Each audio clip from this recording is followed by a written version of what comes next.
नमस्कार। आज हम भोज कराड़िया में श्री सलीम पटेल इनके खेत में है और आज हम इनसे जानेंगे कि लहसुन की खेती में कम खर्चे में ज्यादा उत्पादन किस तरह से लिया जाए। तो शुरुआत करते हैं सलीम जी से। लहसुन में बहुत सारे किसान पूछते हैं कि साइज नहीं बनता है, तो साइज बनाने के लिए क्या किया जा सकता है?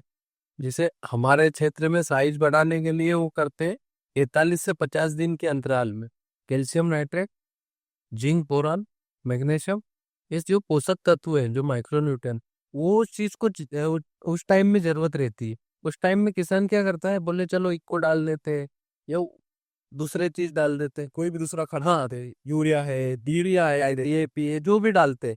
अब उसमें क्या होता है, उस चीज को जरूरत है सल्फर की, कैल्शियम की, जिंक की, बोरान की, बल्ब के लिए तो वही काम करेगी। अब वो चीज तो डालते ही नहीं है, दूसरे ही डाल देते हैं, तो वो फिर गांठ बना ज्यादा होता है और तो बढ़ेगा नहीं। आप उस चीज को जमीन से नहीं डाल रहे हो तो ऊपर से डाल लो, जिलेटेड भी आ रहा है आइटम। आजकल युवा जो किसान है खेती में बहुत कम आते हैं, या युवा किसान जो आ रहे हैं खेती में, उनके लिए आप क्या कहेंगे?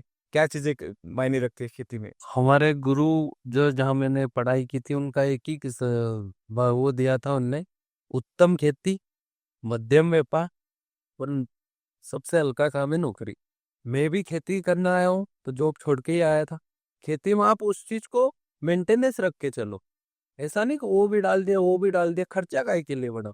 आप आए हो इस चीज में ना, तो उस चीज का थोड़ा सा ध्यान रख के खेती करो कि भाई ये चीज यही काम करेगी तो वही चीज डालो। आपको क्यों नहीं होगा फायदा? खेती में फायदा होता है। सर, नॉर्मली देखा जाए तो मैं टारगेट लेके काम करता हूँ। जैसे आप ही जॉब कर रहे हो, आपका एक पैकेज होगा 20 लाख 25 लाख। हम जॉइंट फैमिली, मैं एक टारगेट लेके चलता हूँ कि मेरे को 50 से 60 लाख कमाना है साल के। हाँ, अब उसके हिसाब से मेरे को खेती भी उस मेंटेनेंस करना है। ऐसा नहीं है 50 लाख की मुनाफा हो, कभी करोड़ भी पहुंच जाते हैं। खेती की देन है, काम आज इतने हुए।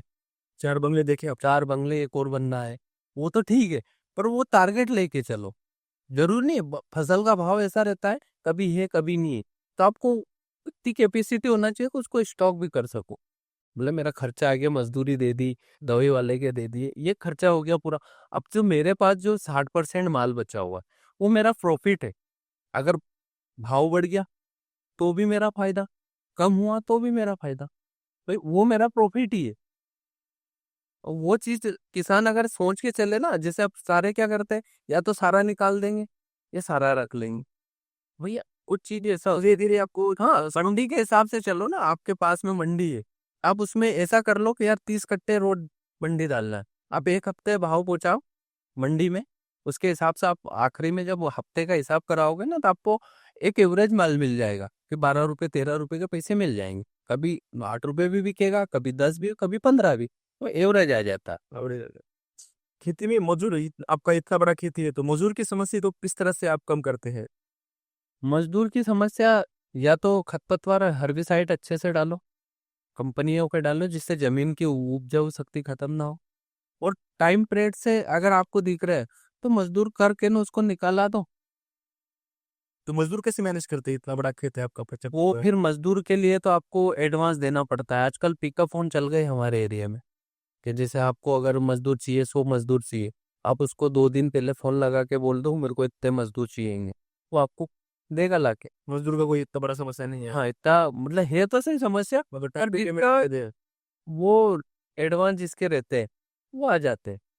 ऐसी कौन सी 5 चीजें हैं जो कोई भी युवा किसान अगर आपके जैसा खेती करना चाहता है, जैसे खेती से प्रॉफिट बनाना चाहता है, तो उसको करनी चाहिए?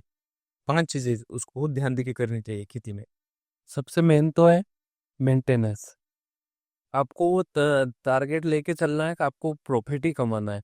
वो एक अलग चीज हो जाती है, एटमोस्फियर। भाई मौसम से आप नहीं लड़ते, हाँ, उससे वो ऊपर वाले से नहीं लड़ सकते आप। दूसरी? दूसरी, जो बीज का चयन है वो अच्छे से करो। तीसरी? तीसरी में, आप जो भी खाद जो बेसल डोज बनाते हैं, उसको 4-5 किसान से राय लेके ही डालना चाहिए। आप नया किसान हो तो जो पड़ोस में जो अच्छी खेती कर रहे हैं, उससे 2-4 दिन मिल के उससे बात करो, भाई कौन सी चीज क्या काम करेगी। ऐसा है कि आप पढ़ तो ले रहोगे, पर खेती क्या मांग रही है आपको थोड़ी ना समझ में आएगा। आप उसकी हर चीज तो जांच नहीं करवा सकते, तो वो व्यवस्थित जो सक्षम किसान है उससे आप मिलो और उससे जानकारी लो कि इस चीज में क्या चल रहा है, बेसल डोज कैसे बनाना है, क्या करना है, वो चीज हो जाएगी। चौथी चौथी कीटनाशक, आप उस चीज को भी ध्यान में रखें कि भाई जो अच्छी वाली चीजें है, जो कोई सी भी कंपनी की जो ब्रांडेड कंपनी है, जो वातावरण को देख के जो दवाई बनाती है, जो शरीर पे नुकसान नहीं करे, वो चीज ही डालो। अच्छी डालोगे, थोड़ा सा देता है कि कॉस्टली पड़ता है वो, पर इतना नहीं है, वो शरीर भी बचाता है और वातावरण को भी अच्छा रखता है। और पांचवी क्या चीज है? पांचवे आपका लास्ट लास्ट है, आप देख लो कि बीज बीज चयन अच्छे से कर लिया। आपको मजदूर की लाइन भी होना चाहिए। सबसे बड़ी सबसे मेन दिक्कत ये आती है मजदूरों की दिक्कत। आज हमारे क्षेत्र में आलू बहुत जगह नहीं निकले, वो मेंटेनेंस भी बहुत जरूरी है। तो आपका कहना है कि पहले है कि आपको खेती में टारगेट लेके चलना पड़ेगा। टारगेट लेके चलना पड़ेगा। दूसरी चीज है कि आपको सही बीजों का चयन करना सबसे पड़ेगा। मेन तो सही बीज चयन। तीसरा आपका कहना है कि आप कोई बेसल डोज डालते हो, खाद डालते हो, तो आपको बाजू वाला किसान क्या कर रहा है हाँ, उससे जानकारी लेके करो।